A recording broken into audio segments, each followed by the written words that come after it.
Hello and welcome to this podcast edition of Sam's Alternatives with me, Sam. This is episode 10 of Sam's Alternatives podcast. I'll be interviewing members of Adelaide metal band Exodus. We'll be chatting about a whole heap of things. I thought I'd just jump on quickly before we get things started because there's a whole heap of new music that's just been released in the last week from Sledgehammer Honey, Forklift Assassins, Citadel, Product of Neglect, also Discord and Body Prison, Forklift Assassins, all have dropped new music. Oh, Jared's in the lobby ready to be let in, so I'll start this interview right now. We'll just wait. Hey, Jared. Hey, how you going? Yeah, good, thanks. That was pretty perfect timing.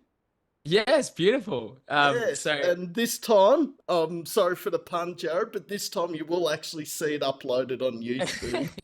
Yeah, we had a great chat last time. It was very awesome. I think I got to learn a bit more about yourself and about how the music scene's going on in Melbourne. It Yep. was a good chat. Yeah. Yeah, I was just disappointed it didn't actually go to air, as they say, Jared. Yes. But Zorro's joining in a minute. We'll just wait for Zorro to join. But Jared is one of the members of the band, of course, Cipher from Adelaide in South Australia. I got the pronunciation right. I was happy with You that. did. Yes, well done, well done. Yes. Yeah, lead singer of the band. It's been a journey. I actually joined a bit after these guys, so I can't wait to talk about the origin because there's some pieces that I'm still trying to figure out because it started a while ago. So yeah. Yeah, nah. Well, Summer Rain, what that come out in 2023? Actually, if Sam looks at his stats and information, he might even be able to tell you the date. Actually, it dropped. Yeah, it was 2023. It was quite late in the year. I think it was November. I can't give you the exact date. I've forgotten. Well, you In the got the 24th. right month, Jared. I was going to say the second, but it's cheating because it's in front of me here. Yeah. Naughty Sam, cheating. It's not good. So we can see Zorro's name there, but we can't. Hello, hello. Oh, I can hear you now. Oh, is it Zorro. working? There we are. Yeah, I was can just hear your getting my mic set audio, up. just can't see your face. Oh, I don't have a camera, sorry. Oh, okay. All right. Well, If it's alright. oh, no, that's fine. He's mysterious. That's all Yeah, right. just gonna have to imagine. Imagine. Yeah, imagine face to the name. You Yeah. don't have to Oh. look at me now, Zorro, so that's a good thing, isn't it? No, Sam. All right, well, I better introduce formally Jared and Zorro from Adelaide Alternative Metal band Cipher. Twice now I got it right. Let's see. Nice. Beautiful. But I think we've got a few more joining us in a moment, but they're just taking their time. But oh, there's no rush. You guys are behind in time anyway, so yeah, true. it's weird because normally it's the same time or they're ahead of me, but tonight it's actually behind. There you go. We're the only ones. Oh, I mean, you've had a few from Adelaide pop on. Yeah, actually had Lemons. quite a few. Yeah, Lemons. Those left behind. Anyone else? Hey, Jack. Signals. Hey, Jared. Signals. Yeah. Hey, pretty Jack. cool, eh? Nice to meet you. Hey, nice to meet you, Sam. Yes, it's good to finally have a chat where we can see each other and it's actually being recorded as well. Yes. How many Yeah, times there am you I go. going to bring that up, Jared, in the interview? About I don't know. I like it, but yeah. Nah, but Adelaide band. So yeah, it's Signals, Kin, Those Left Behind, Cipher, obviously, and Alt. I think I've missed someone, and they're going to ridicule me once they see Did you this have video. Lumens? Was Lumens on here? No, I don't think Lumens were. Oh, on. there you go. Who was They it? were- There was another South Australian. Oh, Audio Rain. Oh, Oh, cool. Yes, cool. Yes. Okay. Yeah, beautiful. Jake, if you're watching this and I forgot your band, you're probably going to never want to talk to me again after that. There's a lot to remember, Got a but you lot do of so bands. well. Yes. But I love your music. I loved Exodus, love Summer Rain. Exodus polled in last year's end of year countdown. I think number 39. I might have to go back through my Yeah. list. I was flattering, that's for sure. I was surprised when we saw it, but yeah, because we're still pretty underground for underground status. Like if you go with those standards, we're underground. So it was pretty nice of you. Appreciate that. Well, and also the fact that, I mean, so much amazing talent coming out of South Australia at the moment. We just mentioned about Yeah. 6 bands there. Mm. And there's Yeah. Discord, there's Journs, there's Storm the Crown. There's a whole heap coming out of that state at the moment. I feel like they're catching up to Melbourne at the moment. Watch out, Victoria. Yeah, we're trying the hardest. Mm. We're the little brother of Victoria here, so yeah. Yes. It's like we've got small man syndrome. We're punching above our weight. Well. They just need one band. Just need one band to make it Yeah, and carry the name. Yeah. yeah, true. And there's been a few out of South Australia over the years, not just of late, but I think like I Killed the Prom Queen were from Adelaide originally. Obviously, Cold Chisel, if we're going back years and years ago, Jimmy Barnes is originally from South Australia. See ya. Yeah, So there's enough there. some big names for sure, for sure. Even like, Guy Sebastian, I know it's a different genre, but he was from here. Yep. He certainly was. What is Yeah. going on with the talent over there? As I said, now Matt's jumped on, so Yeah, look, welcome, Matt. all right. We just Zorro and Matt. Oh, give Matt another half a minute or so. Oh, there we go. There's There it Matt's is. face. Hey, Matt. So now I'll officially introduce the 4 members that we got on, unless we've got the 5th member jumping on. We do have a 5th member jumping on. He said, "Is there a password? I can't seem to get in." But there was no password for Yeah, me. no So. password for me. No. No, I did okay. see that pop up. 'Cause I there's managed to get around that. There's a meeting number I know in the info when I send it to the band. It says meeting number. I think it starts with a 335 or something along those lines. Right. I might Maybe- be. I could be wrong. Like I don't have the information, unfortunately, in front of me. Yeah, that popped up for me, but then I just followed the link, and then it just took me straight in. So yeah, I think you might have tried to enter that number, but yeah, following the link works. Okay. Well, I'll introduce 4 of the 5 members, and then when the 5th member does jump in, we'll introduce him from Cipher. Yeah, as don't worry well. about him. It's not that important. Oh, banter started 5 minutes in already. This isn't going to take long, is it? No. So we have got Matt, Zorro, Jack, and Jared, who are, of course, from Adelaide metal band Cipher, and dropped Exodus middle of last year. Can't believe that's 7 months since Exodus dropped. Oh gosh, yeah, making me feel like time is just a illusion or something. I don't know, but yeah, it did. No, and I feel like it's got a bit of Muse vibes about it, old school Muse. Yeah, Yeah. I can see that. We'll take it. I think we're all big fans of Muse, so Yeah, definitely true. Yeah. compliment there. Because when I Cheers. heard Exodus, I'm like, this is giving off like Origin of Symmetry vibes of Muse or even Absolution. Just Yeah. time is running out, Stockholm Syndrome vibes. I'm like, is this actually Cipher or is this Muse? Because- Hey, we wouldn't be the only Australian metal band that loves Muse.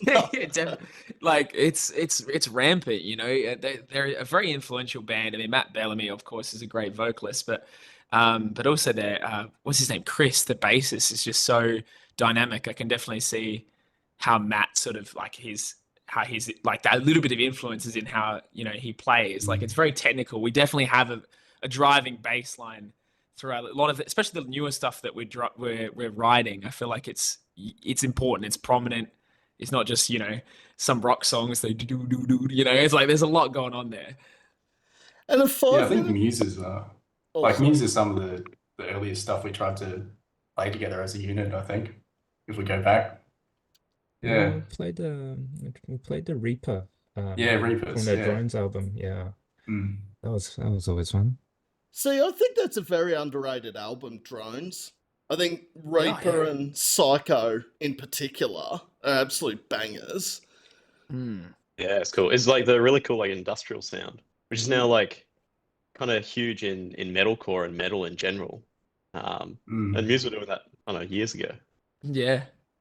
Yeah, that's a valid point there, Matt, because I believe Thornhill are one of those Australian bands right at the moment. I feel like, especially Heroin, their last album, where I felt like it was sounding a lot like Black Holes and Revelations, even the Resistance of Muse. And I was like, I'm actually digging this new sound of Thornhill because they're trialing something that maybe some other bands might not have the balls to do.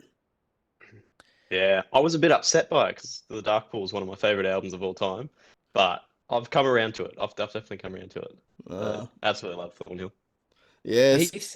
He said himself, I think Jacob said in some interviews, obviously they covered Supermassive Black Hole on Triple J. So, that influence is definitely like they're massive fans. But I think it's just a testament to Jacob's voice in the sense that he can pull off that kind of sound because it requires a lot of range. Hey, Ben's Hey, joined. Ben. Hey, man. Hi, how are you? We've got the whole lot. Yeah. I was It's a happy, great I was happy with two members. Didn't realise it was going to be the whole band, but that's completely fine with me. Yeah, Oh, well, it's the formal introduction. This is our newest member, Ben. So he's replaced Brad, who left in late 2023. So this is our newest lineup with Faceless Zorro, the ever mysterious, and then Masked, some might say. yeah, true. maybe we should take the camera off me and just have all of Cipher facing the camera. So when the YouTube episode comes up, it's like, oh, they've got rid of Sam. Thank goodness. No, Sam, we love you. So I'm just going to start banter throughout the podcast. It seems to just be a thing. But nice to meet you, Ben, of course. You too. Very nice to meet you. Yeah. Good So to be here. now I'll officially introduce, we've got the whole band Cipher from Adelaide on Sam's YouTube podcast that, now is done over WebEx. Episode 10 too. I can't believe it's already episode 10. That's crazy, Sam. You're killing it on the new platform. And I've got to say, I was against WebEx at first. I was like, I don't want to do where you see my face. And then I'm like, oh, no. I did one episode. I'm like, no, this is a new platform. I love it. One episode a week. Gets uploaded in 48 hours or so. Best way to go. Absolutely. Real good. Yeah, we like being able to. It's nice to be able to see you too because it helps bands connect with you. If we know how, if put a face to a name, put a face to a voice. Like it's always nice when you go to a gig and you recognize someone. If we're ever playing in Melbourne, it'd be great to have you there. And you go to so many gigs, so it's bound to happen. Yes. That's funny you say that, Jared, because Jake from a band out of Lismore called Total Buzzkill actually messaged me the other week and just said, it's so much better to see who you're interviewing, the facial expressions, and the person that's interviewing the band, because you sort of get a feeling of like what their approach to doing the YouTube podcast is or their positivity behind it. During an audio one, I'm not having a go against audio podcasts, they're great, but you don't actually know what the person looks like or what their body language is telling you. That's a Yeah, valid point. better for long drives maybe, but that's about it. Almost like listening to music, right? If Yeah. you go and see the band live, it's a completely different experience. Yeah. Oh, 100%. I think everyone tells me, oh, I watched it on the reels or the story. I'm like, it's not the same. Just not even close. Yeah. So true. So true. Yeah. So, in accordance to this YouTube episode, it will be uploaded. If I got up off my ass and got everything done tomorrow, I could even have it up by tomorrow night. But I'm going to give myself another 24 hours and say Thursday afternoon, just to be on the safe side. That works with us. Yeah. And both Exodus and Summer Rain will feature on the Spotify playlist of local bands that will be uploaded the same day. So, Beautiful, Nice. beautiful. and I can give you a bit of a spoiler that Cypher's going to feature in a countdown in August. Not saying where, but it's an bands have interviewed best songs countdown, and both Exodus and Summer Rain have made it but no clues into where. Damn. Okay. Thanks, Sam. Nice. Exciting. Yeah, I can tell you it's not the first song in the countdown. That's all I can That's give you. That's So- okay. That's okay. We don't mind. It's a But good start. yeah. No, I'm not going to give it away. I was going to say, could it even beat last year's end of year countdown's position? Actually, I did put a spoiler or a predicted list up a few weeks ago, and it actually was higher than the end of year countdown last year, Exodus. So that I don't know if that's anything to go by, because that can change every week. But Yeah. Sweet. yeah. Wait till one of those bands drop a banger and it like drops us down. Like there's some good bands that you've interviewed for sure. Yeah. We'll be that band, so it's all right. Yeah, we'll be that band. Yeah, that's all right. Yeah, 2025, it's been a good start to the year for new music. I can't believe we're only in March, and there's been at least 10 absolute gems that have come out this year from Australian bands, and that's probably undercoding it. There's probably been more than that. Yeah, Lumen's dropped a few singles. They're building up to an EP launch, and it seems like they've gone with the same sort of style, but it just seems like a couple of years more under the belt. It seems really refined. I've heard that and thought, wow, like they've really had some glowing reviews. I can't remember which song it was, but yeah, it just blew me away. Their style is evolving. Yeah, that's just one example. Yeah, and was it In Too Deep, the first single they dropped this year, and then it was Primrose? I've probably got them around the wrong way. In Too Deep was first. You just reminded me it was In Too Deep, because I remember like, oh, it's got the same name as the Sum 41 song, and I'd just seen that something about them, and I was like, oh, okay, but that's interesting. Yeah, that's crazy. Oh no, it's Ludens, I think, by Bring Me the Horizon. I knew there was a song by Bring Me the Horizon that had similar title to Lumens, but I think it was Ludens. Well, there you go. I haven't heard that song yet, but keen to hear it. Yeah, but yeah, I mean, Lumen's perfect example. Storm the Crown have dropped their EP, of course. Wild Dash, Earthcaller. I mean, yeah, I could sit here for the next hour and just rattle off 10 amazing bands that have dropped new music, but this is about Cipher. Yeah. Because you're on. Yeah. So, Yeah. guys, it's just a general chat. I'm leaving the interview thing out of the topic and just say it's just a good old general chat about the band, some influences, how the band came about, that sort of thing. Now, I'll give you a bit of a heads up. At the end of the podcast, the tables get turned. So, Cipher have the floor at the end, and they get to ask me a question. So the tables reverse. Ooh. It's Nice. spicy. And nothing's off limits. And I... Oh, there you go. Watch out, Sam. Yeah. The South Australian bands seem to have some very interesting questions. So I'm sort of thinking we could be in for something. People, Oh. All right, the first question off the rank is, how did Cipher form? Oh, Hmm. Who wants to say? Yeah. I can answer that. Me or Jack can answer that. Right? Yeah, true. do it. Go ahead. Well, It was geez, what year would it have I'm been? Was it talking like 2018? 2018, 17? 2019? Me, Yeah. myself, Jack, and one of our founding members, Brad, who used to be our drummer. He sort of left the band last year. I think Brad sort of started a music jam club at Flinders. We were all at Flinders University. Yeah. And he made this like Facebook page, and like heaps of people were interested, and they had people messaging and everything from like the university Facebook groups. And then we organized this day for everyone to come along and jam, and it was like dozens of people were interested, and then 3 of us rocked up. Yeah. And that was Jack Just kept myself, rocking up. Yeah. yeah. And we were just like, all right, cool, guess it's us. Yeah, I think I remember the moment when Brad was like, yeah, we're actually just 5 dudes in a garage now. We're not a club or anything. Yeah. Yeah, and then it just kind of went from there, I guess. I had a few different members through the years, and just mostly playing open mics and covers, and we actually started out playing mostly rock stuff. So it was like we were covering, I don't even know, Eagle Rock and some Led Zeppelin songs Steelers and Wheel. well, much tamer stuff than what we eventually landed on. Yeah. And I guess now, like, almost 6 years later, we've started narrowing in on style and actually producing original stuff, which has been quite the journey. It's a long way from like, people eating schnitzels and playing Killing in the Name. All those open mics.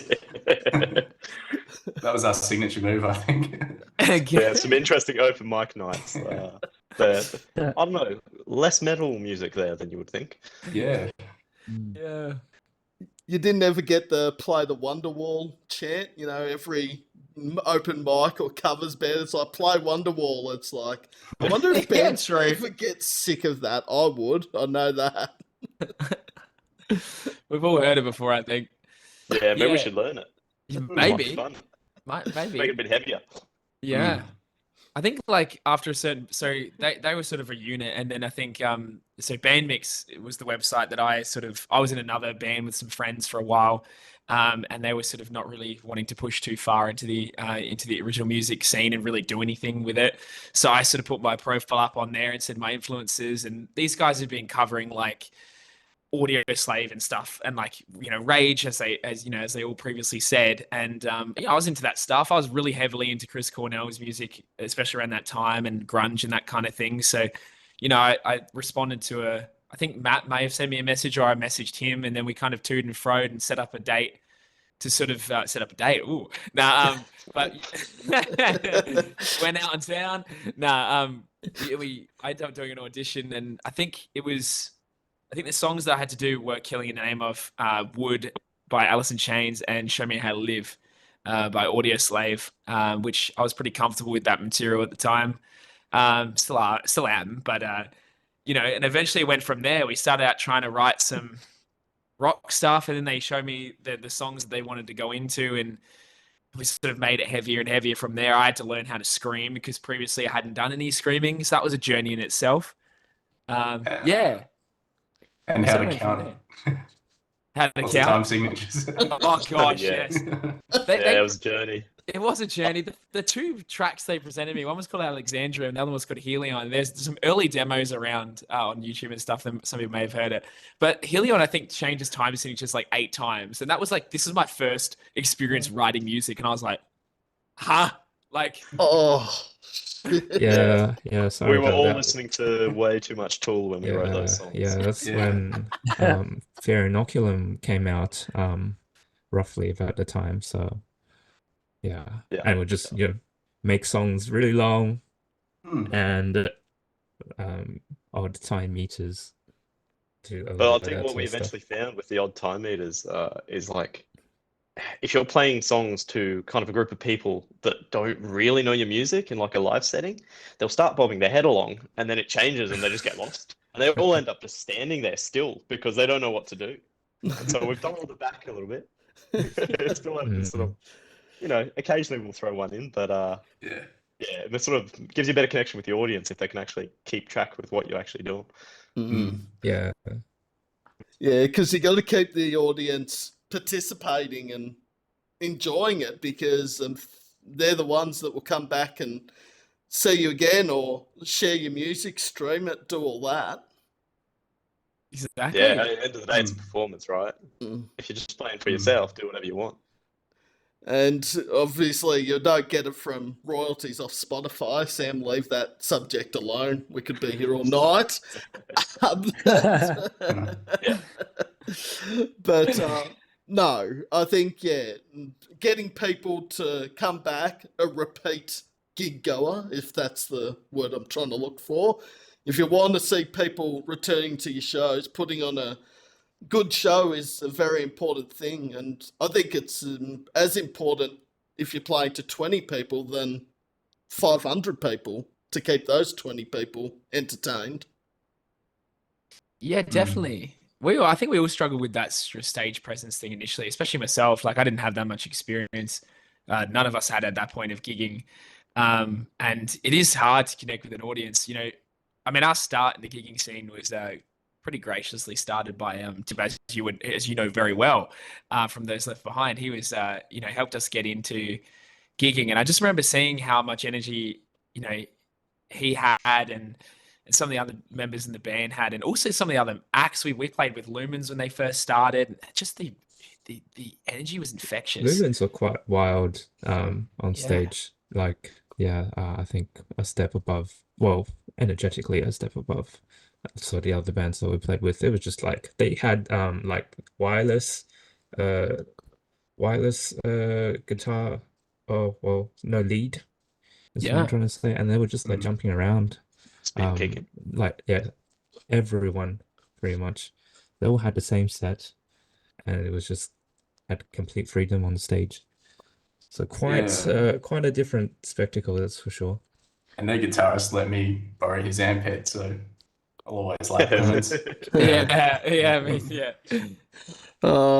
Yes, they were one of the last South Australian bands I stumbled across, funnily enough. Lumens and Suffer the Avenue were the two that I was like, Tim from Those Left Behind showed me Suffer the Avenue. I'm like, how have I not stumbled across them before? Yeah, they are pretty killer. And like Lumens, like their PR person sends me a lot of their music, and just like, oh, can you share this on your newsfeed? And like, absolutely, because I love sharing local bands. And Lumens, the last two have been sent through by email, and just like, it's on my playlist, it's on my newsfeed. If I could play it, I'd love to, but obviously YouTube has copyright laws, and let's... Yeah, that's another rabbit warren we could fall into. Yes. And We're not going to sue you. Don't worry. That's true. They're like, you can play snippets. I'm like, snippets? Nah. I want to play the whole thing. That's my thing. But no, Lumens, if you haven't checked out Lumens, you have to check them out. Plus Cipher, plus any of the bands we mentioned through this interview. Yeah. Definitely. Now, the interesting thing, like how I stumbled across Cipher, it's an interesting story because it was actually Jared that messaged me, and this is when I was about to stop doing the audio podcast because the whole change of platforms and all that, and he's just like, hey, don't stop the audio podcast, we want to jump on, and I'm in a band called Cipher, so I'm like, all right, I won't stop it. So I tried it with the video on my phone, and it worked, but then didn't upload for some reason, don't know why. And then I went back and listened to both Summer Rain and Exodus, and I'm like, I'm digging this. So when the opportunity came for this to start happening, I'm like, let's get Cipher on sort of March, early April 2025, and here we are, obviously. So that's how I came across Cipher. It's funny because I remember it differently. I remember you reaching. I remember I was at a camping trip and I got this message, and because it made my weekend. And you're like, you're like, dude, like Summer Rain is such a great track. Like, keep on keeping on. And I remember just thinking, like, do you remember that at all? Do you remember? Gee, that shows Sam's memory's not as good as I thought it was, Jared. I just remember you reaching out and just sending that lovely message. And then I remember I was following all the interviews, and then you sort of mentioned that you were struggling because of the changes. And I was like, yeah, like, don't stop, they're killer. Let's jump on. Like, I'd love to, do it with you. And then we had that chat. And that was further sort of solidified of like wanting to come on because you're a very sound bloke and you've obviously done a lot of, support for the music scene. But I don't know, maybe I'm wrong, but I remember you messaging me, I think, because I was just like blown away. After this interview, I'm probably going to look through Messenger and say, oh, crap, I was wrong about it. Can we fact check this? Do you want me to find it? Pull it up. I can pull it up.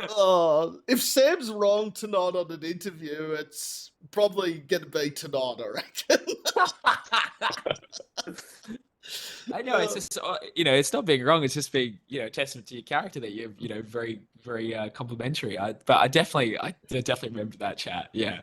The other thing is, Jared, that I send bands that many messages. I can't remember who I've sent messages and who I haven't sent messages. So true, man. It'd be hard to keep up. And sometimes it's not even the band. I actually individually message the members of the band. I don't know why I do that more now than I used to. I think it's just because if I message the band and one person runs the Facebook page or the Instagram page or whatever the social media page is, you don't know whether 90% of the time it gets passed on to all the members. But if you individually message the band members, then all right, they've seen the message, they appreciate it, that sort of thing. So that's why I'm individually doing it more now. It feels more personal, I think, when you send it to an individual. Yeah, I don't know, but maybe it's because I was the individual that received it. I don't know if you guys weigh in. Oh, that makes sense. Yeah.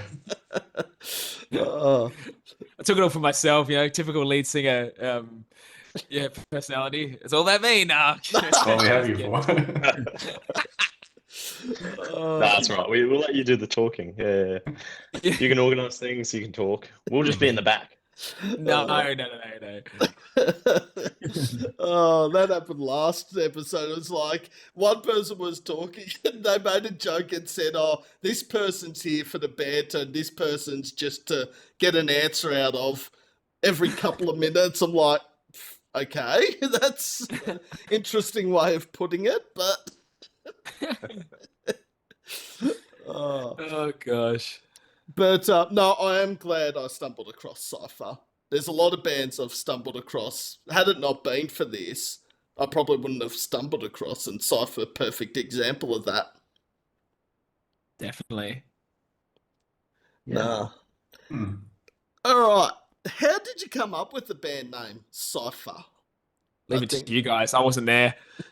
Yeah, man. I don't remember much either. I just remember going along with it and not asking too many questions. I think because we were really struggling for a band name. We were called Burn the Architect initially. Burn the Architect at some point, but that was too close to Architects, so we were like, yeah, maybe not. And then I don't even know, because Cipher, a Citherism is like, it's the sound that rustling leaves make in the wind, which I just thought was a really cool word. And it kind of like the joke I always make is that, the sound of rustling leaves in the wind is the sound of our audience when we play empty gigs. Oh, it's too true. It's also really fun to try and spell to people in a loud room. Yeah. Oh yeah, it's an awful name to try and explain to people. They're like, "Oh, what's your band called?" And you're like, "Cipher." It's spelt Psithur, which is ridiculous. Well, but I just tell people we're called Psithur. Just to start off with. Yeah. But yeah, I don't know. I just thought it was a cool word. Like, it's got a cool meaning to it. It's got like the audio aspect to the actual meaning of the word. And it's just kind of fun because it sounds like Cipher. It sounds like a scythe. It's just because the first one that we sort of everyone liked, I think, and we just kind of stuck with it. Because it matches in with the logo, which is cool. I like that. The logo matches the name of the band, which is really, really cool. Yeah, it's got a tree in it. Yeah, there's a tree in it, so we're set. Because I actually had to ask Jared before the test interview how you actually pronounce it. Because, and I look back through the messages, I'm like, I do not want to stuff it up tonight, which I haven't yet, but this interview's only early in. But Cipher, that I reckon I can see where people could actually think it is Cipher. Oh yeah, it's a silly word. Starts with a P. Well, all right, sorry. Oh, we lost Matt's camera. Matt. Just Oh no, what happened? Oh no! Knocked him out. Oh, I think my phone's overheating. Oh no! Oh, hot interview. Oh, Yeah, oh yeah. Sam, Yeah. you got an effect on the audience. Oh, gee. Oh, are we back? Oh, there Yeah, we you're are. I can't see you guys anymore, but yeah, that's all right. Oh, Okay. This happened a Uh, couple of weeks ago because I can see you, Matt. Yeah. So, I don't So know. going on the name of the band, I don't know if any of you guys have got it when you said it, but everyone always asks me, they're like, "Oh, do you mean is it spelled like the Pokemon? Is it named after the Pokemon?" And I'm like, "No," but if we ever got rights for one T-shirt, I'd love to do. Yeah. I'd love to do that. Scyther without spelling, but with the Pokemon on there. Maybe surrounded by some foliage. I don't know. Maybe a merch, a special limited edition merch idea. There you go. We'd have to pay Nintendo 20 million, but Yeah, famously litigious Nintendo. yes, true. I mean, we got. I did see Misha Mansour with a Periphery shirt, but it was actually the PlayStation logo. Oh, So that's you know, sick. I don't know. I'm not in it. Goals. So like, I'm not dobbing on anyone, man. But But you are. Your favorite band too. yeah. It could go down. Yeah. Well, I guess the same could be said for some venues in Melbourne that are still open or were now closed, because there was a venue in Melbourne called Whole Lot of Love Bar, and I don't know what the thing is about.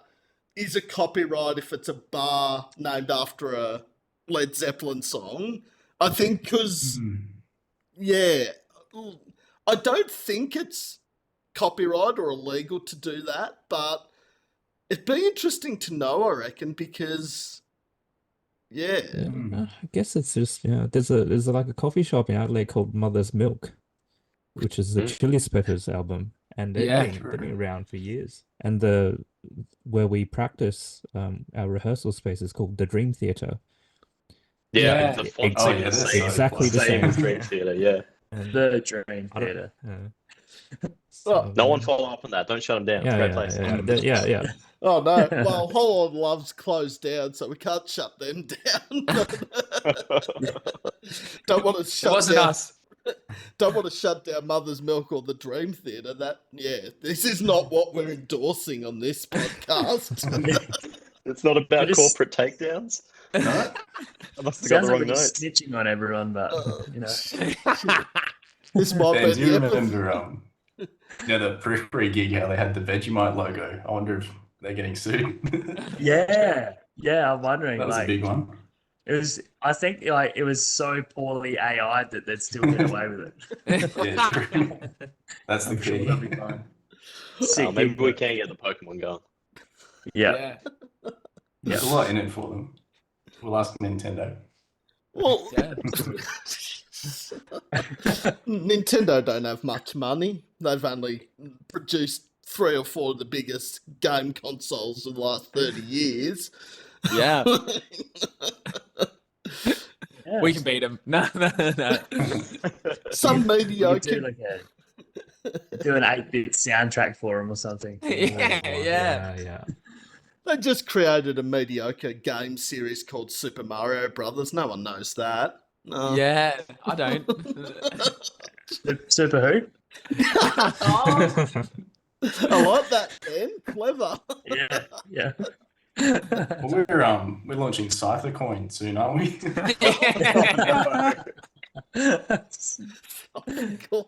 No, we're not. This is the episode that Sam's going to get banned, I reckon. Do people watch it? Please, no. Is this a Yeah. music podcast interview, or let's rat out everyone in Australia? Yeah. But I think with those names, I think the other problem is if everyone got into trouble for having the same name as an album, a band, a song, I don't think there would be many places left in Australia, because I can think of heaps of places, not just in Melbourne, but all around Australia, where it's a song title, it's an album title. Nowhere would be open if that was the case. Yeah. I find that there's trends and people, they'll grab onto something like, Yeah, there's even takeaway shops do it. So, you know, no one's safe. Like, as long as you don't start singing chicken stew, System of a Down, you know, the pepperoni pizza pie and all that. Mushroom and olives chives. Yeah. yeah. I must get a pizza like that one day. Yeah. Yeah. I've Again, always it's wanted. specially delivered by Serge Tankian or Darren Malakian, and just say thank you. Absolutely. This interview just took a really odd and weird turn all of a sudden from Cipher to... Yeah, I promise we make music as well. Yeah. Oh, yeah. Just, you got a couple of songs on Spotify that have been, one's been out 16 months and the other's 7 months, but people watching this probably think, is this a band or is this a pizza shop? We could mix it up. They did Might, Denny's, yeah. didn't they, once upon a time? So, Yeah. you know, I think, Jack, you sent me that this morning or something. Oh, yeah. No, we're an Throwback. experience. Throwback Gone to to the Denny's. pennies. All right. What has the response been like for Exodus? Does anyone want to Pretty take good. the wheel on this one? Yeah. I don't No, really go for it, follow. Jared. You look at the stats every single day. Yeah, true. That's not wrong. That's not wrong. Yeah, I think honestly, with Exodus, it's kind of building on what Summer Rain had sort of delivered for us. I'd say that it's done really well in some parts of Europe and the US. Yeah, I don't know. It's been sort of admittedly a little bit mixed compared to Summer Rain. I felt like everyone who I had heard that had really sort of had loved it. The YouTube response was great. The Spotify was a little bit less, but everyone had heard it, thought, you know, it was great music. They could hear the inspirations. I think Exodus is definitely good, but I don't know, people that I know had sort of loved it a little bit less. Maybe it just didn't. It may be because we weren't as fresh, or maybe the chorus wasn't as catchy. But I don't know. And I think we've learned a little bit from Exodus in the sense of just trying to maybe make some of the songs that we're writing now a little bit more coherent, sort of melodically, and just hit a little bit harder. I think Exodus builds a little bit slowly, so I think for the average listener, it's a little bit of a tougher listen compared to Summer Rain, which I think hits you really early on with just great guitars and sort of a nice melodic verse. So I don't know. It's been good. It's been surprising, but maybe not as unanimously celebrated as Summer Rain. Yeah. I think for a lot of my friends who are not really metal music listeners, I think Exodus is a little bit more accessible than Summer Rain, and they Okay. seem to like it a bit more. But yeah, maybe perhaps not so much the other way for your normal metal enjoyers. So maybe you want something a little bit more It's got a bit more to moody. it. Exodus was. It's So I brooding, think it's moody, like yeah. it's. I've heard from a few people that it's one that grows on them a bit more. Whereas Summer Rain was like first listen, loved it. Whereas Exodus, a few people have told me that like, yeah, you know, it's after a few listens they start to really enjoy it. Which like for me personally is great because the way I like to listen to music is often like listening through entire albums and listening like for those sort of songs that the more you listen to them, the more stuff comes through, and the more you kind of get into them. So I think it was interesting having two very different songs and seeing the responses from people on those. I think also, and short extension, start that again. The short extension span of people. That's what I was trying to spit out, because a lot of people will watch a music video or listen to a song that, you know, if they don't get hooked in 30 seconds, it's sort of like they won't sit there and listen to the whole song. It's like an album. If they're not hooked on the first song, they'll just listen to one song and say, I'll go do something else. But I think with Exodus, 5 minutes, like, there are some absolute bangers that have dropped from Australian bands that are 5 minutes long, but haven't had as much success as their shorter songs.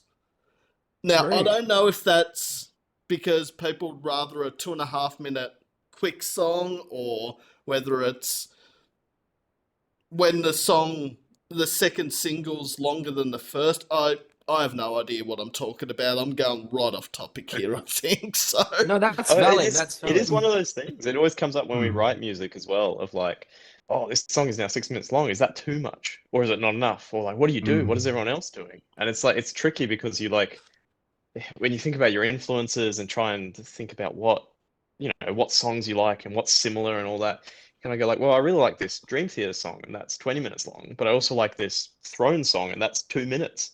Like, what's the right thing to do and what suits the song in terms of, adding sections, removing sections, trying to trim it down to get just like the perfect little package that will really grab people and that they'll really like.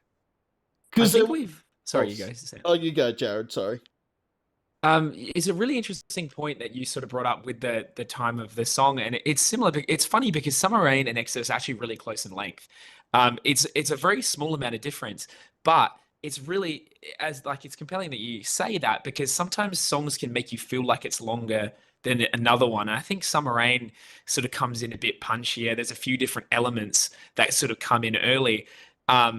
It's funny, like musicians really it's a common thing to kind of like not trash your own work but critique it. But Exodus has a very long intro with sort of a few sort of elements that are sort of going and repeating. And I think as we've moved on to sort of writing the new stuff that we are now, it's like if you're going to have a long intro, perhaps introduce different elements that help build it up, bring difference. And that's what a lot of these bands that we've admired in the past of these longer songs have done. They're a longer song, but they've got so many elements that come in and hit you at different points, and that sells it, and it makes it feel like it's not enough time, as opposed to maybe a little bit too much time in one section. I don't know what you guys think, but yeah, I think there's like sort of a balance between, we have to make some sections shine, you need to have parts that build up to it, and then I guess you kind of have to decide to keep those in it rather than just cut them out and then you're back to square one again. True. Yeah, the way that I'm thinking about it mostly nowadays is that if you want to make a long song, it best be for a very good reason. Usually it has to have a purpose. That and you're not just say repeating sections, or like just copy and pasting sections one after the other, and because you don't want to throw away or scrap some of your ideas, because it's that was like a mistake that I've made before. But yeah, going back and listen to some like Opeth, some of their very long 10-minute songs, they have so many movements through their piece that really take you through the experience.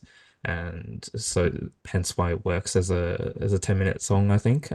So yeah, I think the songs we're doing now are not so much are not going for that purpose. And I think 5 minutes is a good length. Yeah, 5 minutes. I don't know, 4 or 5 minutes. I think roughly is what we have most of our songs currently. Yeah. Are you talking about Ghost of Perdition, Zorro? Like that song? Ghost of Perdition. They have lots of long that's like songs. 10 minutes. Ghost of Perdition is 10 songs. Forever. Yeah. I think I like that song because it, like, once you know it, once you've invested the 10 minutes, you get to look forward to all the different parts. Yeah, that's the hard bit. What was that song off Fear Inoculum by Tool that went for like 15 minutes? But I've gone blank. I need the CD cover in front of me. The Tempest. Tempest was the longest. Tempest. Just as long. Yeah, that's Descending. I think it might have been Tempest. I think Zorro might be right there. And I just remember listening to that song and just thinking, Tool are arguably my favourite, prog metal band, along with obviously Dream Theater, who are awesome as. But I feel like that's one of my all-time favourite Tool songs, right up there with 46 and 2, Anima, Lateralis, etc. And I just felt like, as much as Fear Inoculum was bagged because of the 13-year difference between 10,000 Days and Fear Inoculum, I feel like it was still worth the wait just to hear Descending Tempest, among other great tracks on that album. Oh yeah, so good. But also there, it's like, you know, it's like a 15-minute song, and it really develops, and there's no like boring points in it. No. I think that's always something you have to think about, and that's like the examples we pull when Yeah, we go slightly too long in some of our songs, and we're like, yeah. I think Tool, cut yeah, down. Tool, in how they do it. I feel like they do it differently to like Dream Theater or you know Opeth. They all do it slightly differently. I think with Tool, it's like they repeat sections a lot, but they change the intensities in how they play. And how they play off each other instrumentally with the very like the dynamics between the drums, the Yeah. bass, and Whereas then the like guitars. Opeth do more like almost orchestral arrangement type Yeah, stuff, right? yeah. Like it's more in the classical style. They do real like movements and bring back motifs in different places. Which I mean, they tour with an orchestra as well sometimes, so it makes sense. Trust the Swiss bands to do that. Opeth, of course, from Switzerland. Oh, Sweden. Oh, Sweden. please. I'm from Switzerland and I get that so often. So, well, yeah, all those Scandinavian countries make the best music out there. I mean, Sweden, well, you've got like Arch Enemy's the perfect example in Flames, obviously. Some Good pretty example. good. Yeah, something in the water up there. Throne from Sweden? It's the fish. Throne is, yeah, they're Swedish. Yeah. Ghost Star, I Oh, think. yeah. Are they German? Oh, I'm not sure actually. Ghost. Not sure. I can't go Sure. on to Google because if I go on to Google, I'll end the meeting. Don't want that. I've enjoyed this too much. I don't want to end the meeting yet. That would just be totally unreliable and We totally. can give it a quick Google. Ghost is a Swedish band. Yeah, Swedish, Beautiful. yeah, there you correct. Okay. Well done, Sam. Love I've it. got one right tonight.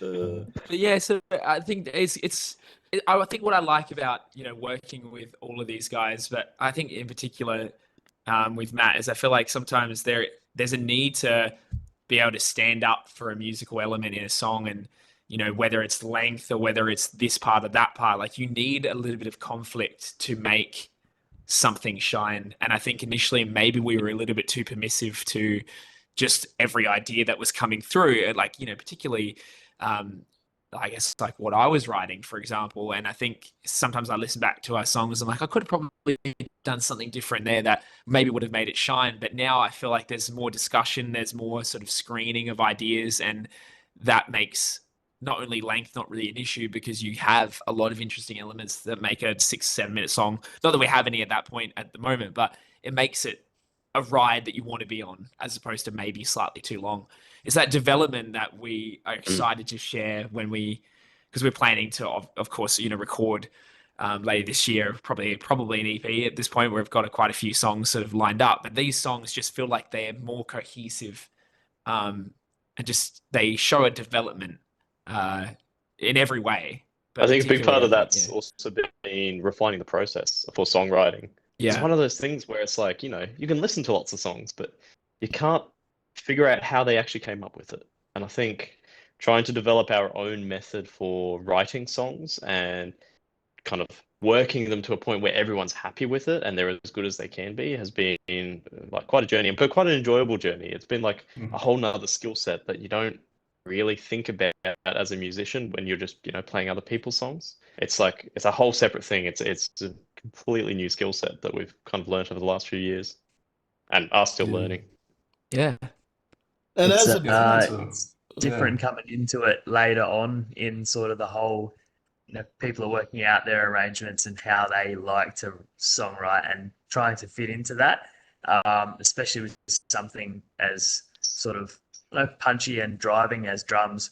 So okay, all right, I need to sort of figure out everyone's ideas here and like where my playing, and I mean that will progress as time goes on as well and get better and sort of fit in with the style we're trying to play, I guess, and I think we're figuring it out pretty well. So yeah. Also, the classic thing of the guitarist making drums in MIDI. And Yeah. then you've got to hit 15 things at once. Yeah, it's just blast beats forever. And Yes. so no, it's just watching the songwriting process I is think you just brilliant. need to get better. I don't know. I can't disagree, to be honest. Of course, it's the Mars Zorro that says something like that. Show your face, rapscallion. Throw a few more arms. So we can't actually see Zorro's face when he made that expression. I'm intrigued. There would be no expression. It's just robotic. He just sends out these disses. Just doesn't even think about it. I'm staying out of this conversation because it's probably a good thing that I stay out of it. All right, that's He doesn't have to funny. use his feet. There's no feet in guitar, so he's only got to coordinate 2 limbs. So Yeah, this is it is it's kind of tricky when I find it reversed when I try and play if I have a go on the drums, it's like the feet has to move fast, whereas as a guitar player, the rhythm comes from the hands. So it's very hard to slow down the hands and speed up the feet. Just a interesting kind of observation, but maybe we should everyone just swap instruments one day. It'd be a good party trick. Yeah, that'd be great fun. Every song I'd be useless. I think Ocean Grove do a little bit of that, actually. I think their bassist sometimes sings, and I saw him live at, I think it was like the Bridgeway Hotel or something. And blew me away, man. Such a great singer as well. But and their stage presence is incredible. So I saw Ocean Grove at Unify, man. I must say they really do shine live. Just their a sort of Australian kind of almost like a Darrow kind of look. That's what they're going for. I'm not trying to be rude. Their new metal kind of it's so innovational. I love their YouTube video for Junkies. I think it is. It's through a fishbowl cam, and they're all wearing bucket hats and just cheap jewelry, and it's just so sick. And you're right in the sense that their bassist has a great voice. He's the guy with the kind of mullet, isn't he? Is he the mullet? Where's the He's beanie all the time? He's killer, So man. good, man. They're so good. And their stage presence really reminds me of early Soundwave, and those sort of just those early thousands to maybe 2010, around that era. And I think there's another band actually that do it really well, is Dreg, another great Australian band, and Flow Cobra, actually. Those three at the moment are they're sort of bringing back that whole era, and that's what I grew up in, and that's kind of influential for me anyway.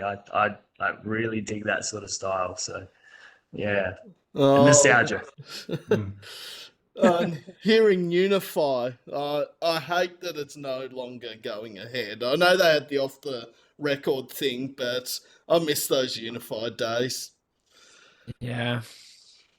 It's so many great bands. Architects, I saw there, Ghost Inside, Straight from the Path, Parkway, Carnival, the list goes on. I mean, big names. Yes. And it's a shame. Yeah. And Ocean Grove, I think, was at the last Unify that I went to, 2022. I think it was the All Aussie lineup. And was that Trophy Eyes and Ebony, maybe? I can't remember. I've got bad.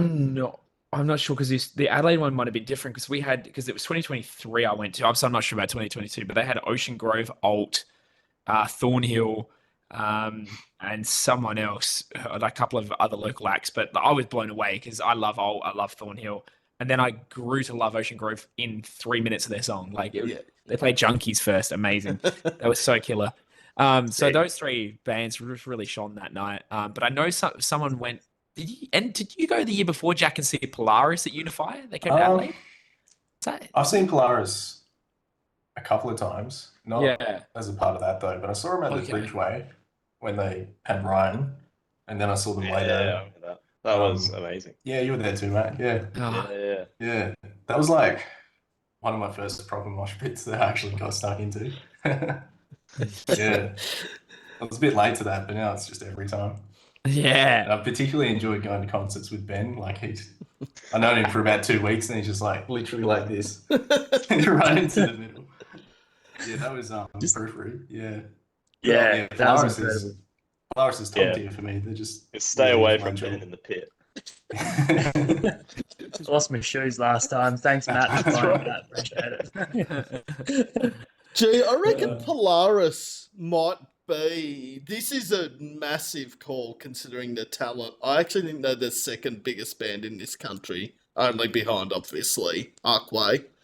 I know a lot of people are probably going to debate that with like North Lane and Alpha. Polaris have just gone past them now.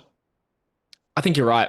Yeah. I think Polaris are quite well known internationally. Yeah. They've broken the American market, which is huge. Yeah. And of course, Polaris just played Knotfest, of course, in Melbourne, Sydney, and Brisbane. So they're huge. Like they've played Download, they've played Knotfest, they've played Unify. The only thing they haven't played is Soundwave, which won't happen, obviously, because Soundwave's long gone. Yeah. But have they? No, I don't think they've played Good Things, or not the ones I've been to anyway. They might have played one I missed. I'm not sure. I thought they were playing there this year, or are they not? Yeah, I thought I saw something. Or was it the year before? I felt like if they did, I reckon it was 2023, maybe with Limp Bizkit and Fallout Boy and that. I felt like Polaris were on that, maybe. They're so good, man. Yeah. But, yeah, but I think we're in a good stead here, though. Like, okay, Polaris are probably number 2, and then there's like any number of bands that could be the third biggest band in this country at the moment. I mean, yeah. It's whatever someone gets onto, like whatever style's trending at that time, you know, like it could be more new metal, could be more, you know, hardcore, it could be death metal, who knows, you know. There's a band that's like half New Zealand, and I think they're drummers from Adelaide, Blindfolded and Led to the Woods, and they're like this full like deathcore band, and they're incredible, man, such talent. All it takes is for the trend to sort of flow down like the death way instead of, you know, hardcore or whatever, and they'll be the biggest band, you know. So exactly. Who knows what's next? So yeah. And the hardcore stuff has been huge recently, right? Like Alpha Wolf have, like, I think even internationally, just shot up the last couple of years.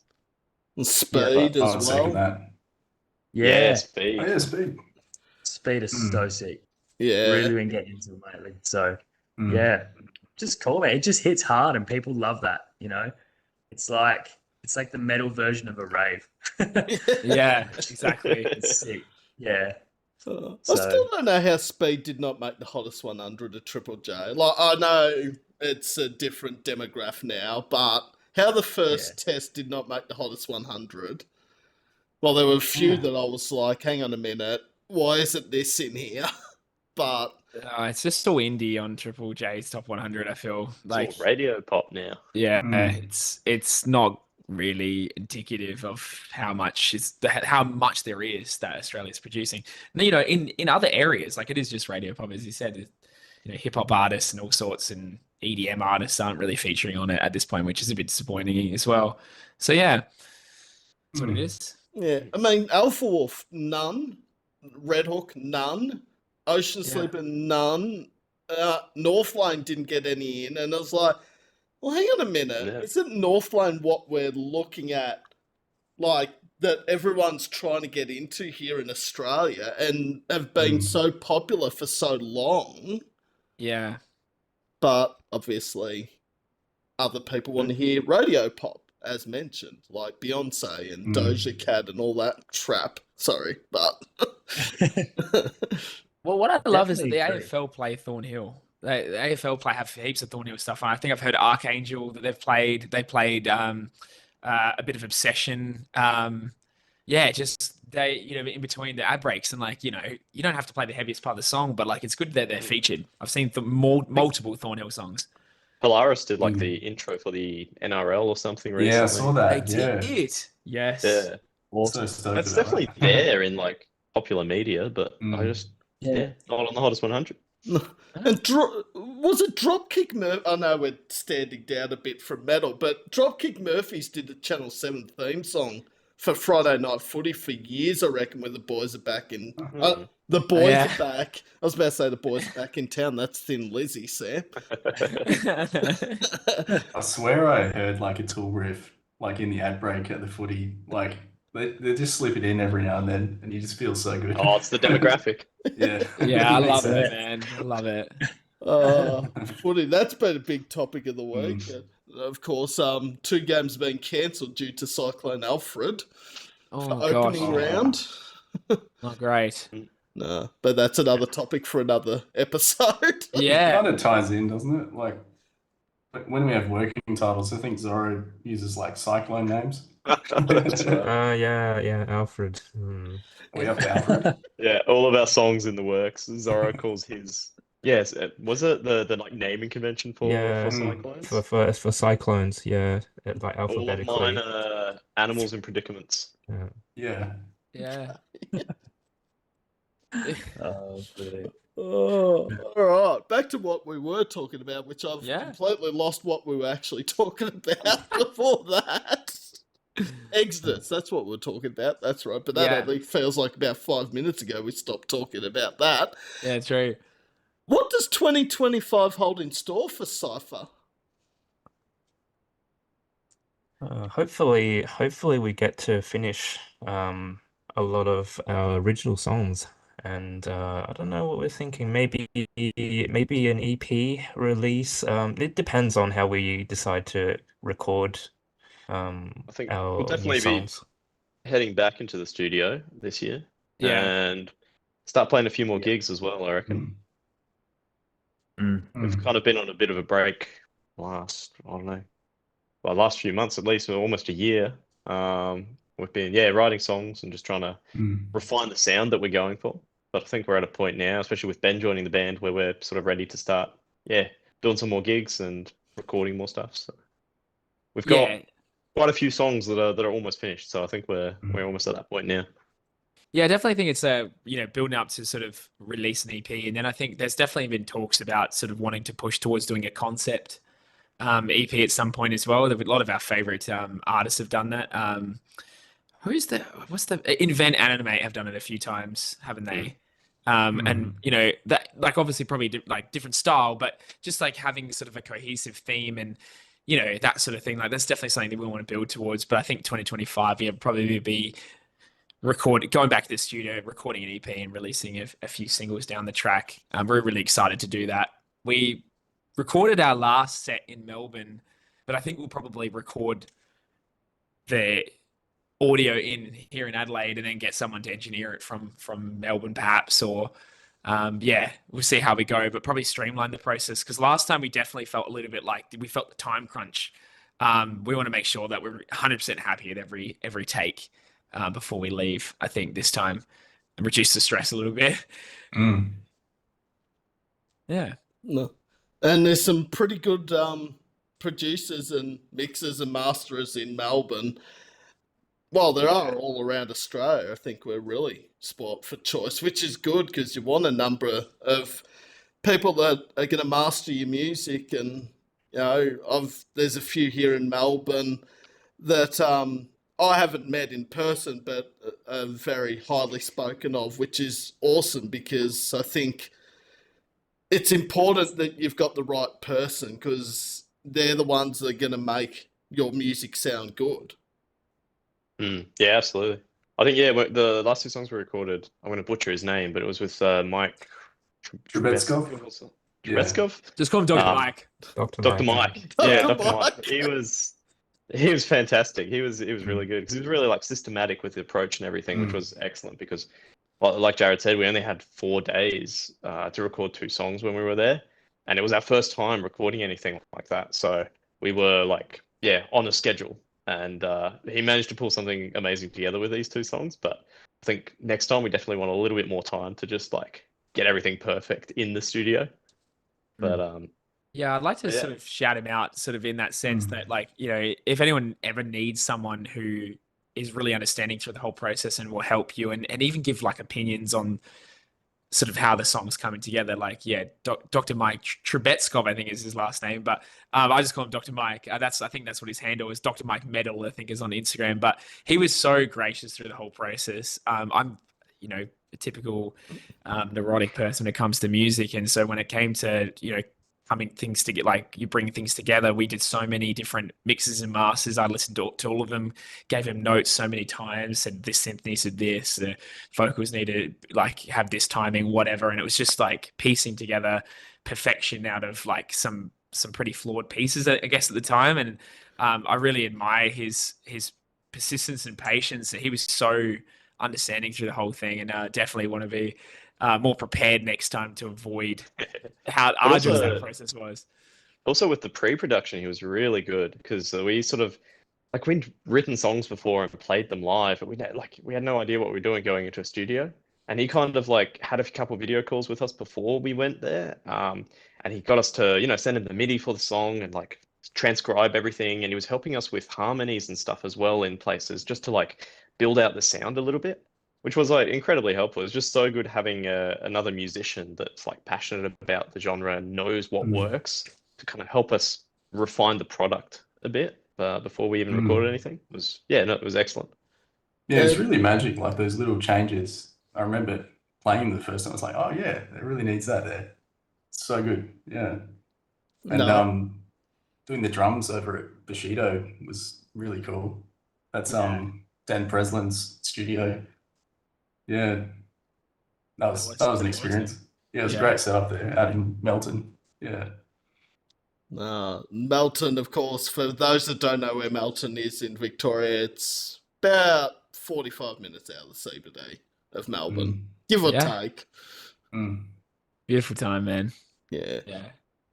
Closer to Melbourne than where I am, easily. Not that Warragul's all that far from Melbourne. It's only about an hour and a quarter, but yeah, it's a bit further out. Yeah, you make such a trek to go into gigs, man. Like I really do applaud the dedication. And I think a lot of bands, from what I've seen on your posts and stuff, they do appreciate it a lot. There's not too many people that are willing to sometimes travel 15 minutes to see an act that they're not like, that are not super famous or anything like that. So the fact that you're doing it for so many bands is something to applaud. I definitely feel like it's just helping small bands like us get out there and hear, be heard by a few more people. It makes a difference. It's just trying to keep up with it all the bands. And the good thing about not driving and taking public transport is that's where I hear most of these bands is when I'm on the train, because I don't have to worry about driving. Just sit there with my earphones in, like look through Spotify. I'm like, oh, new release. Get probably 20 songs each way, easily, maybe more depending on the duration of the song. Dang. That's or how slow the train is. Yeah, true. Delays, We've been struggling with lyrics. Maybe we'll start writing about trains. So yeah. Bit of an Easter egg for you. Yeah. When we release. Oh yeah, Easter egg of Sam on a train. Yeah. And watching, no, I won't bag myself out there. I was going to say it's. That's awesome. Fuck. Oh, actually, I probably should have said that at the start. Swearing is actually okay. Because I just said it then. Oh, beauty. There you go. I've said, fuck, it's an hour and 10 minutes. It's felt like a minute and 10 seconds, this interview. That's what you want. Feels like we only just started. Where's it gone? Well, I've only really got two more questions for Cipher, and then the tables get turned, and the guys ask the questions. Beauty. So, the band you'd love to be a support act for, either internationally or here in Australia? I think we're going to have different answers for this, but you guys go. Yeah, we're all going to have different answers here. Jeez. I need to think for a bit. Anyone got it? Anyone got an answer? So, I mean, would love to support a big band like Polaris or Thornhill Well, I was gonna say Those Polaris, those are so, the yeah. or even like I mean, like Currents. I know they came to Adelaide at some point. Um, yeah, I think stylistically, um, they're probably our biggest, or I think for me, one of the bigger influences currently. So I would say yeah, those three bands too. Mm. I think, like, yeah, as you said, stylistically, we'd fit in, especially the new material that we're writing. Polaris, Thornhill, Currents, and all of them are just brilliant in different ways. But I feel like we'd just have so much fun. Obviously, that's like ridiculous. That'd be a ridiculously that'll be awesome opportunity. yeah. But yeah, those three are just amazing. Yeah. Any of you Well, guys got a different answer? No, I think I was Yeah, going with Polaris, but yeah. I mean, Polaris would be amazing. I'm sort of, although these guys are also a big band, Butterfly Effect. Yeah. Oh, Perfect, yeah. Yeah, yeah. I think it would sort of work. I think stylistically are a little bit different, but I think, especially vocally, I think with jazz vocals, like it would match I hear that. Butterfly Effect to an Mm. extent, So I think that would be a sick lineup. If I wasn't in this band, I would go to watch it, and it would be good. That's really good. Yeah. I actually reckon maybe Alt, as in Alt full stop, not not double L. Both are sick, but because I think they're from Adelaide as well. I think stylistically Yeah. they're really similar to what we do as well. Maybe we'll get some brownie points there as well. Yeah. Or maybe like Era, because they're gonna play soon. Yeah. Era would be really cool. Or like even like Make Them Suffer, really cool live. We've got a whole Yeah. festival at this point. Yeah, Yeah. I think we just do kind of there. I think is holy crap. We can say every band. We have so many. It's just all the bands we like, Yeah, I want to play with all of them. yeah. That would be one insane lineup with all Yeah. those support acts. Fucking hell. Make Yeah. Them Suffer, Polaris, Era, Alt, all on one lineup alone, and then Yeah. Currents and that, and just like, yeah, I'm there. Stacked. Yeah. It's kind of a fight for who's headlining, right? Mm. Yeah. That's us. So let him fight it out. Take that, Polaris. We're the headliner. I think like just this area of metal is just completely stacked anyway. Like we've been to shows where it's just so many good bands. It's like there is no headliner. It's insane, and it's not like you're paying $400 to go see Taylor Swift. You can see everyone for like $70. Yeah, and actually be entertained. Yeah. Well, I didn't say that. But Hopefully she'll have to fly over here and give me a talking to. Private jet. Or your girlfriend. So like that's what you got to worry about. It's the stands. They will tear you alive. Yeah. You've got a point though there, Jack. The thing about $400 though, like you just said you could see all these bands for $70, maybe on the one lineup, or even cheaper, depending, where it is held and what the bands are. I can't understand why people would pay $400 for one international artist when you could see 7 or 8 local shows minimum for that price, maybe more.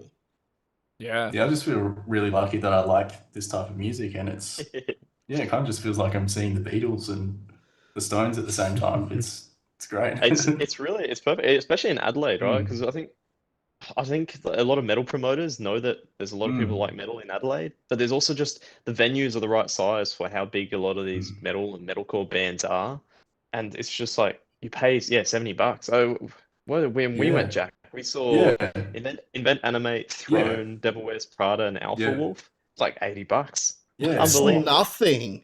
Unbelievable. And like they're like some of the biggest names in the genre, but they're playing like smaller size, smaller, not a stadium in Adelaide. It's just like the absolute sweet spot where it really you is have a the sweet atmosphere, spot. you have all the people, get to see awesome bands, and it's just like I don't know. Yeah, I don't know if Good I've sound. been in a stadium. And it's good I haven't sound been too. stuck up in the stands for ages. Like I just go to Hindley Street Music Hall. It's great, and I'll reveal my secret parking spot under the Light Square TAFE. It's just great every time. Oh yeah. Yeah. I remember that, like, we got out of the car and joined the queue because it went around the corner. Yeah. Yeah. You see a lot of people out, like, Yeah. quite regularly. You see people queuing, and they're all wearing black, and you're like, oh, who's playing tonight? It's always metal bands. Yeah. Oh no, Adelaide's a good spot for it. Yeah. Even like It really last is. night, Stone Temple Pilots were playing, and Oh yeah. it was an older demographic. I still like them, but maybe I'm just getting old. Who knows? But the lineup went for it's like 200 or 300 meters long. It was insane. So yeah, it's. I think Highland Street Music Hall is doing really well for Adelaide. I'm really glad it's open because we're getting some of those bands like Kublai Khan and stuff like that as well. Some pretty big artists, realistically, are going there for that. Lion Arts is an incredible venue for those smaller bands that we saw thrown there not long ago, where I lost my shoes, and it was incredible. Thanks for finding that, Matt. But Highland Street Music Hall has opened up again, like some of those slightly larger acts, without having the massive ticket price of like Adelaide Entertainment Centre. So it's been great. So Yeah. Lucky, very lucky. Yeah. Well, speaking of Thornhill and Error, actually, it's good to see, we're talking about smaller bands getting big shows. Perfect example of Thornhill with their album tour is another Adelaide band joining them on the Melbourne leg, and I think also maybe the Sydney leg in Signals, which is awesome to see. That's a huge buzz for Signals to play with Thornhill. It's massive. Yeah. Yeah, Signals are sick. Oh, they've been around for years. Yeah, I remember Still seeing in the that. local scene. It's so cool seeing them, get recognition like that. And they played with Starve last year as well. And you just think they're becoming this huge metal band, and the nicest guys too. Not that I haven't caught up with them in like 3 years, but I think when they started out Signals, I feel like Kynan and maybe Tyler was just out of high school. They were a very young band, like only 18 or 19 when they first started as a band, and you think that's probably the perfect age to start because you still got years and years ahead of you. Yeah, it's true. I can't relate, but yeah, it's true. You still got a good back as well, like your back on stage, which I'm sure that's amazing. I don't know what that's like, but We'll get you a walking frame for the next gig, Ben. yeah, a Zimmer frame at the back of the drum kit. Perfect. Slowly walk on and then just last beat. Yeah. Perfect. Dave Mustaine can do it at 65 or however old he is from Megadeth and still do it. Yeah. We No got some years excuse. yet for that. Yeah, we got some years yet for that. But no. Yeah. That would be the dream really for us, would be to, support one of these like fantastic acts and stuff. And I think one of like that would be what I would want to be achieving in, like a few years from now. I'll be like, obviously, all of us like have our commitments, have our full-time jobs and stuff, but it just would be great to sort of be at that level where you've got a solid group of people that enjoy it, and you can like, do a Melbourne leg or something like that with one of these great bands. It would just be a fantastic milestone for us. I would love that. So that's the goal for me personally. If anyone's listening, give us a call. Yeah, I can back that. Yeah. Well, Jared, you've sort of answered the next question in a way about the few years time thing. So you must have read my running sheet here through WebEx. I don't know how you've done that, but anyway. Sorry about that, but hey, we can still delve in what everyone else wants to do. Well, might as well delve into it now. Where do Ben, Zorro, Matt, and Jack C Cipher in 5 years' time? I would really like to be able to progress to a stage, I guess, stylistically where, I fit the band as well as possible. I think right now maybe it's kind of on the heavier end, and I'd love to be able to sort of fit in more melodically with my playing. So personally, that's where I would like to fit in, and obviously we try to catch up on a fair few Sundays. It's been a bit hard lately, but we do a lot of songwriting sessions. And I think the more that flows and the more it's like starting a new job, it's like learning a new skill or anything. Like it takes a little bit of time to sort of channel in with your environment and the people around you, and then you can sort of start making some really good I think decisions within your genre and stuff like that and the way I think it flows. I do think it flows. Like, you'll sort of something will click one day and you'll just start playing in a certain way or songwriting in a certain way that's just sort of matches everybody else. And I do watch a lot of bands on YouTube, like Periphery, they're making of albums, and just seeing the way they do that. And I'm like, oh, okay. Well, over time, the further they've got through albums, you always have a great one and a shit one or whatever, but the further they've got through albums, the more they gel as a band. So I'd like to be able to fit like that, basically. So yeah. I guess, like developing the songwriting is a big goal, I think, for all of us, and really getting to a point where we have our own sound and we can kind of, nail that down. So I think, definitely the next few years, we'll start with an EP, maybe an album's in the cards, and then, really want to refine our craft, I think, and develop what we do as a band. It's been it's hard to describe like the process. But like I think we're pretty used to like serving the song. Like you learn so much about like the other people in your band and just how to work as a unit, and then just like getting used to the process of maybe, coming up with something fantastic, jamming to it on the way home in the car, and then just being okay with like, oh, what was that? And then you just start again. Like it's better than nothing. Like we're just getting used to that process of, just, I don't know, sort of putting everything just into the song and, just being honest about it. And it's a really cool process. I love it. So like just getting better at that and keep doing that. Yeah. Yeah, it's really great to have like a group of guys where you can just work with and build these skills, become better songwriters, musicians. Because we all, as we said earlier, we came from playing like classic rock, Eagle rock, that sort of stuff.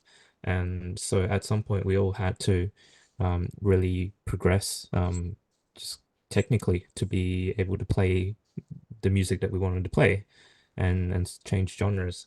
So yeah, and getting these songs together, I think will be one of the big goals for us. And we alluded to earlier how great it would be to play with Polaris, but I think to begin with, it would be really great to have the songs that we're working on to be not a miss, played next to a Polaris song, and to have that level of quality. So I think we are striving to that level, and let's see how our next songs turn out, and hopefully it'll be a big step for us. So that's a great point. Yeah, like having music that it can stand the test. It can stand the test of time in metal. That's something that we want with these EPs. Like, we don't just want to put out something that lacks thought. Like, we want it to be a huge step up musically, and so far we think it is. But even the live performance, I remember some of our sort of early performances, and you could tell that we were sort of nervous and unsure. But we know each other more now, and I'm hoping that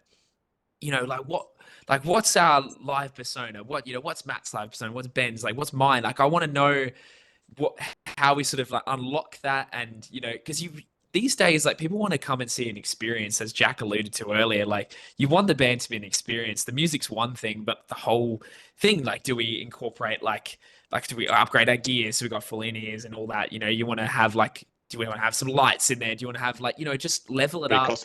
Costumes, maybe. I don't know. Like the gimp suit, who knows? Gags through the whole performance. Fake blood. There you go. No, but just having a more cohesive live performance is something that there's bands that you resonate, you feel the energy, as Ben alluded to, Ocean Grove. Like we want to have that kind of, Scyther are killer when live. They bring this, this atmosphere, this aura kind of to it. And that's what I'm saying is so important to me, because of course the music has to be good, but what you have to deliver it as well. You got to sell it with yourself, and just all of that, tying that together and having great performances. Actually, that'd be really looking forward to finding that out, actually, Jared. I can't wait to actually like play the songs, live that we've been working on, because like I've been transcribing a lot of the parts of our songs that is pretty set, and when I'm playing along to them, it's like they're really fun to play.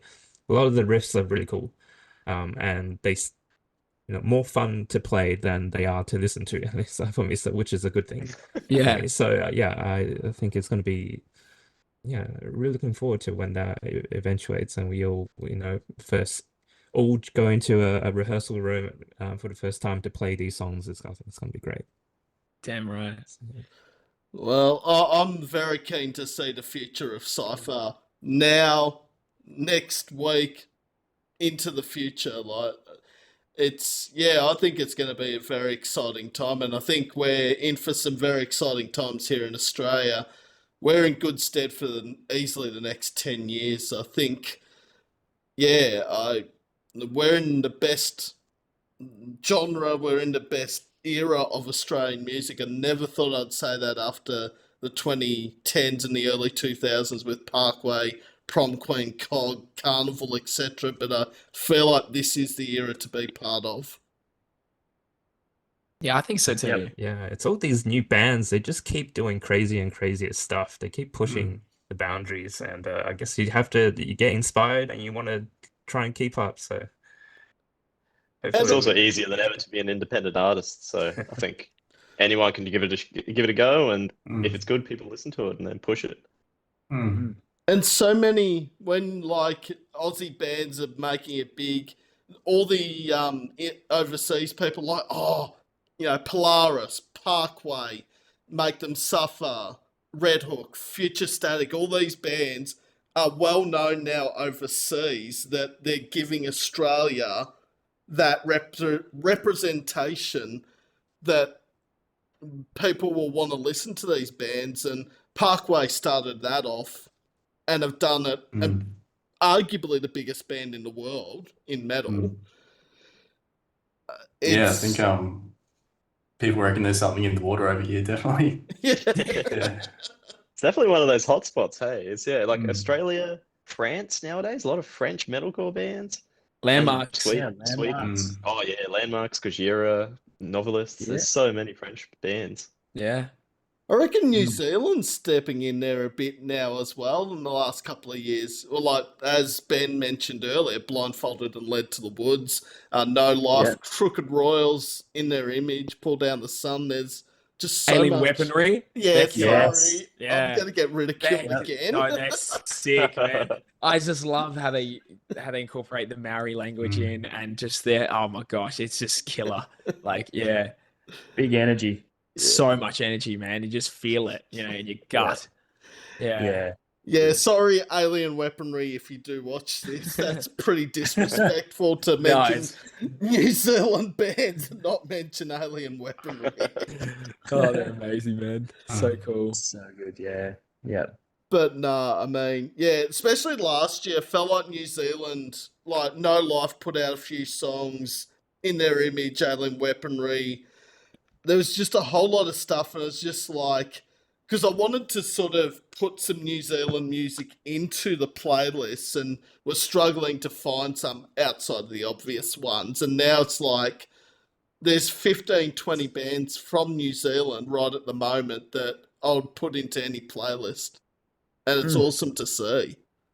Yeah, definitely. Definitely. It's there are blood brothers in a sense. So it's nice to see that, metal has such an influence there as well.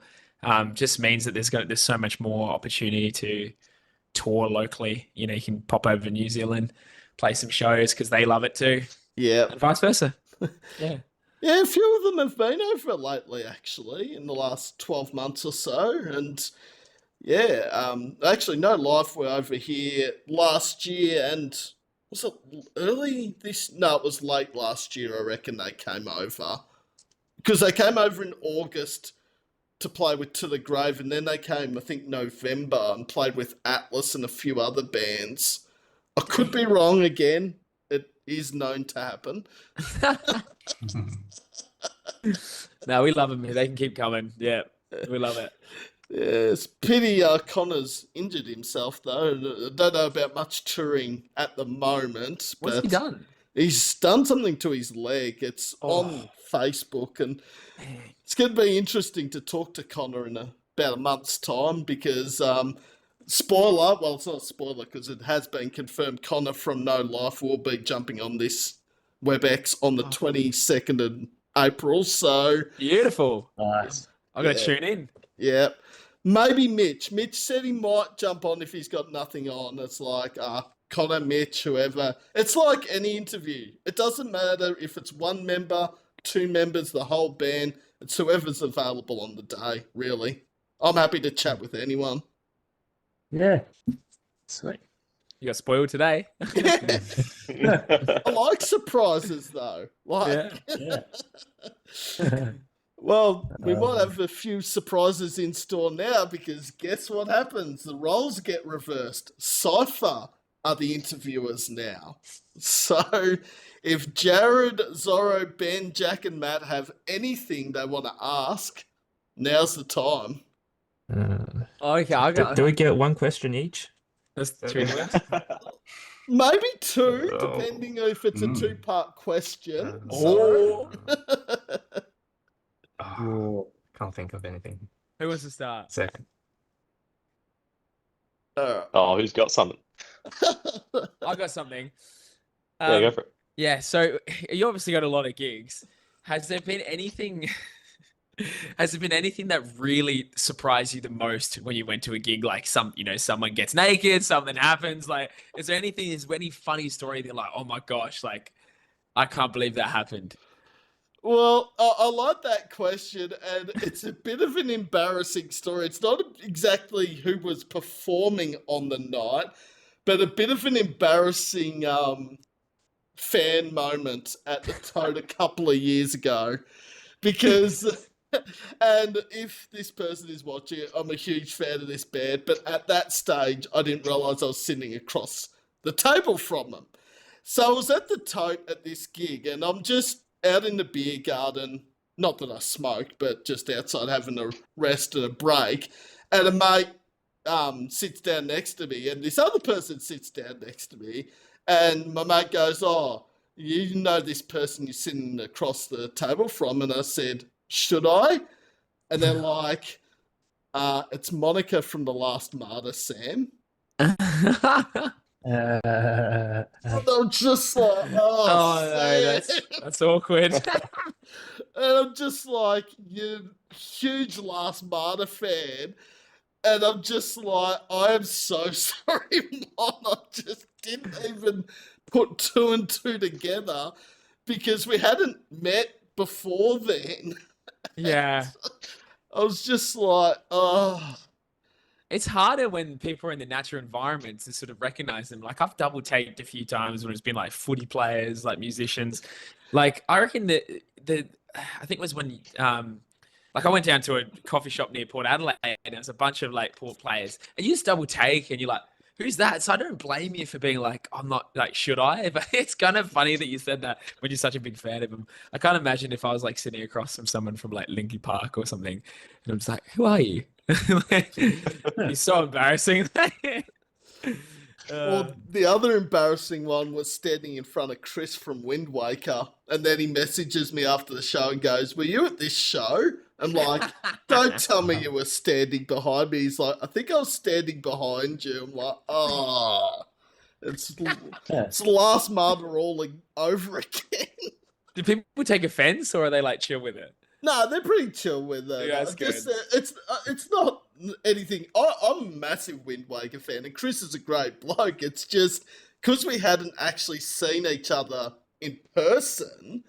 Like, we've spoken through Facebook, but because we haven't actually met in person, it's sort of like, is it? Is it not?